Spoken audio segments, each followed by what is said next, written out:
Tumepokea simu nyingi kutoka kwa waandishi wa habari na wananchi wakiulizia hali ya usalama hadi sasa ikoje.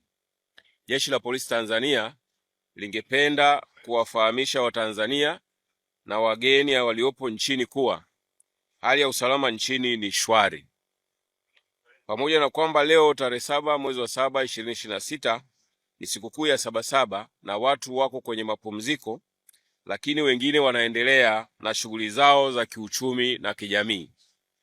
Tunaendelea kuhakikishia wananchi kwamba kwa ushirikiano na vyombo vingine vya ulinzi na usalama tutaendelea kuimarisha ulinzi na usalama wakati wote.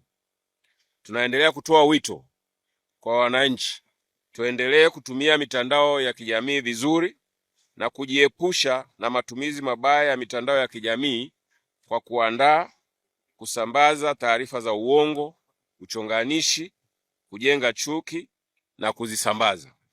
Pia tujiepushe na kusambaza taarifa unazotumiwa kupitia mitandao ambazo hazijathibitishwa na mamlaka husika, kwani kwa kufanya hivyo kwa pamoja ni makosa ya jinai kwa mujibu wa sheria ya makosa ya mtandao ya mwaka 2015 kifungu cha 16 na sheria nyingine za nchi. Aidha, tujiepushe kuamini kuwa kila kitu kinachosambazwa kupitia mitandao ya kijamii ni sahihi. Badala yake, pata taarifa sahihi kutoka mamlaka zinazohusika kutoa taarifa sahihi kama vile vyombo vya ulinzi na usalama. Naomba hapa nirudie.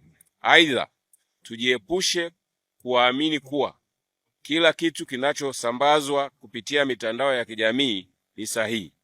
Badala yake, pata taarifa sahihi kutoka mamlaka zinazohusika na kutoa taarifa sahihi kama vile vyombo vya ulinzi na usalama. Asanteni kwa kunisikiliza.